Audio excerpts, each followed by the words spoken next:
Joanna, I can't say her last name. Dussault. Dussault, and you all know Angel. Most of you do know. These are our OT people. So we are here to go over some OT.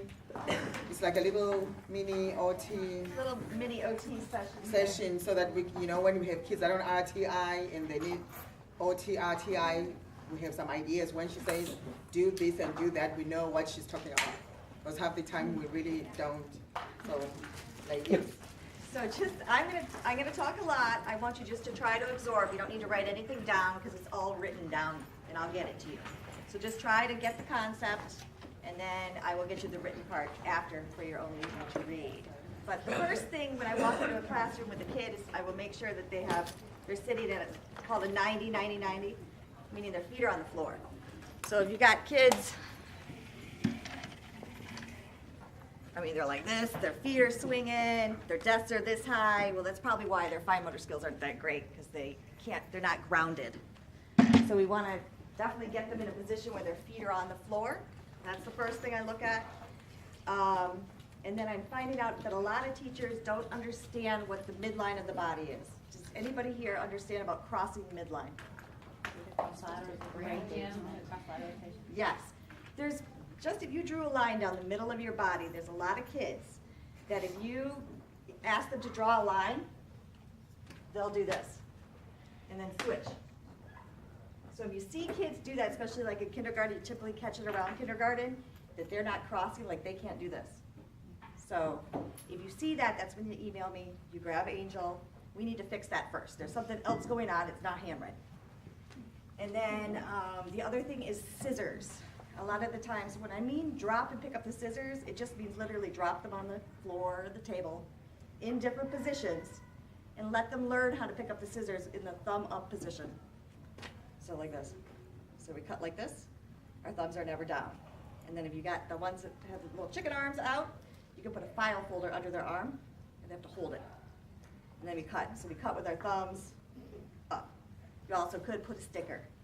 You have kids that are switching hands, like they don't have a hand dominance. We need to address that first before we go into anything else. So if you see that, switching is just weakness. So, but it also could be midline. So if you hand a kid a pencil, put it at their midline and see what hand they grab it with. And then see if you can figure out a dominance. Look what they open a door with. If you throw a ball at them, which hand did they put up first? Things like that. You probably can figure out a dominance, but we need to figure that out first before we get into the handwriting part. So with the handwriting, the first place that I start is, I'll draw a line on the whiteboard. What is this? And hopefully the kids can say it's a line, okay? And then I'll start, am I on the line? Yes or no? Am I on the line now? Yes or no? Am I on the line? And they should be able to say yes. Meaning they should be able to put their pencil on the line too and understand what it means. Does that make any sense? So then the second thing would be, which one's the top line? So I would teach top and bottom first. They would have to, all letters start at the top. Do we start on the line or off the line? On the line. Do letters bump or float? Bump. Do we write letters on top of each other? No. We leave a space. And then, do we use our finger to leave a space? No, we use our eyes. And then when we're writing, do we lift up the pencil? We have to keep the pencil on the paper. With these very simple activities, we're going to teach all those vocabulary words so that they understand what you're saying when you go into the handwriting part. So first thing is, all letters start at the top. Do we start on this side of the paper or this side of the paper? Left to right, that's the way we read and write. There you go. So we start on the left. And we start on the line. And then we bump. Leave a space on the line and bump. Do I start up here? No. Do I start here? No. Do I do this? No. 7th, 5th graders still do. And that's when I get a kid and I pick them up. We definitely want to get the handwriting kids, first grade. You send it to me in 5th grade, they practice it wrong so many times. There's not much I can do to fix it because it's a habit. So we need to try to catch them earlier. This is where I'm going to start with every kid. I'm always going to go back to the vocabulary and teach them the vocabulary. So then we do that. And so until they can draw the lines and do it correctly, I stay right there. Okay? Because if they can't do this, they definitely can't write an A. Oh, I guess there's not an eraser. Oh. So that's the first step.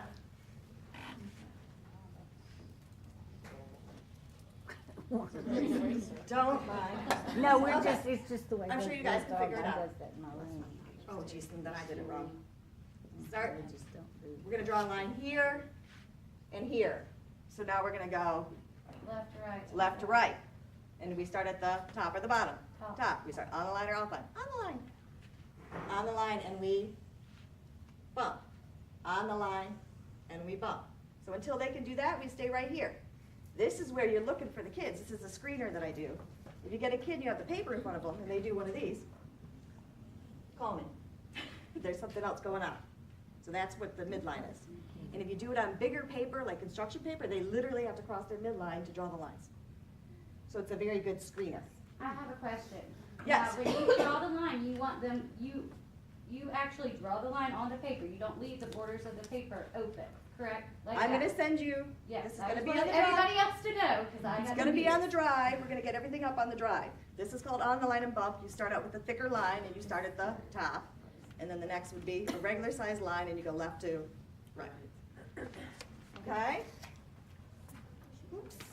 And then the next thing is, and this is also, I use this as a screener because it's typically a tracking thing. When kids can't read most of the time their eyes can't track. They literally can't go from left to right and not bounce over letters, or they can't track evenly. So we use these very basic things to get the eyes to track.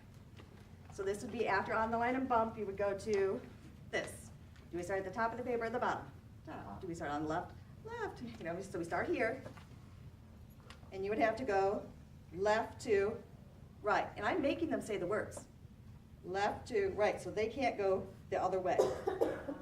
Okay? They have to go left to right, and they have to understand what it means. Next is top to bottom. The words are over and over and over again.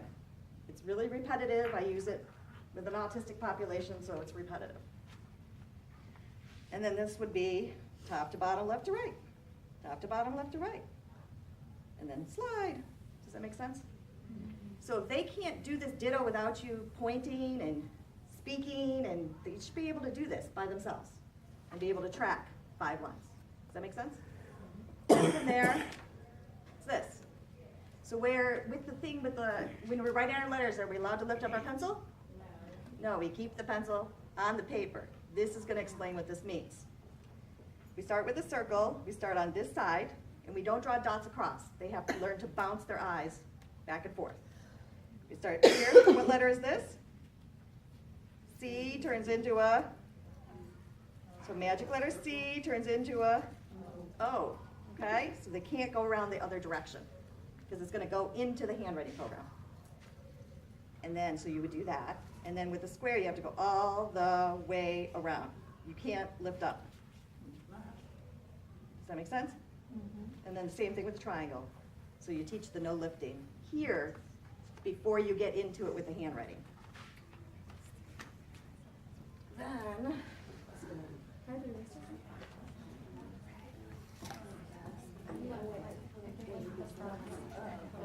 oh, this might not work.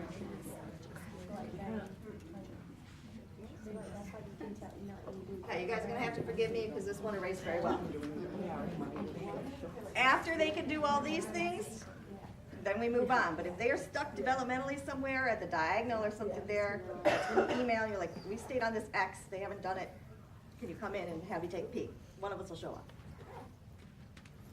So when I would go into handwriting, I would only have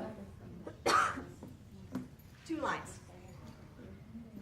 I don't use the triple line paper with the dots because most of my kids have perceptual issues, and handing them that paper, they're like, ah. So the only other command that we're going to use is follow the line back. So we start on the line or off the line? On the line. And then we follow the line back, and then we bump. On the line, follow the line back, and we bump. We leave a space. Now, with this, I will stay on the C until the spacing is fixed. You don't want to keep adding letters on it if they have a spacing issue. You have to get them to fix it. You don't want to try to get them with their fingers. You want to try to get them to be able to bounce their eyes. And I will have it, this will all be online. You'll see dittos of it. But what's the trick with the magic letter C? You got to follow the line back. Because if you don't follow the line back, you do this, are you allowed to go back and fix it? No. Because you can't lift your pencil. So you follow the line back and you bump. Does that make sense? So after they could do the C, and the order's in there of how I do it. Because C, you start on the line or off the line, on the line. Follow the line back and we bump. C turns into what? O. Where does the connection need to be? It needs to be over here. So if you don't follow the line back, your connection's over here, then they want to lift. Okay? And then C turns into O, turns into, do you lift up your pencil? No. C turns into O, turns into D. And then C turns into O, turns into G. And then Q. Okay. Does that make sense? And then from here, once they're able to do this, then I do magic words, I call it, which is using these letters making words. I have QAQ. I'm aware it's not a word, but it was the way to use a Q. So, does that make sense? And then the rest, I spend 75% of my time on the magic letters, and then the rest of the letters just come. I haven't had any of all these years of doing this, even with my special needs kids. It works. Does it make any sense? Mm-hmm. It does. Do you have any questions? Okay, just, It's all right. what should you start looking for the very first thing before handwriting? I mean, clearly you'll notice that they can't pick up a pencil or this and that. Oh, I skipped the pencil. Jeez, I knew it. Thank you. I mean, they don't hold a pencil, so you start with a midline, or do you Well, start? I would start with the on the line and bump. Okay, Remember how I said you had to go back with your kids and start with just a line? You also can put tape on the floor. Get on the line. Get off the line. You can do a gross motor, but they have to understand what it is. And the same thing with cutting, you cut on the line. So they have to understand what it means. With the pencil, the biggest trick that I have, I don't do a lot of grips. I do have some kids that I use grips for, but I try to teach them how to hold the pencil. I just grab you gotta know your audience with this. If you got a kid that's gonna swallow it, don't use it. But I use a penny or a dime or something. Know your audience.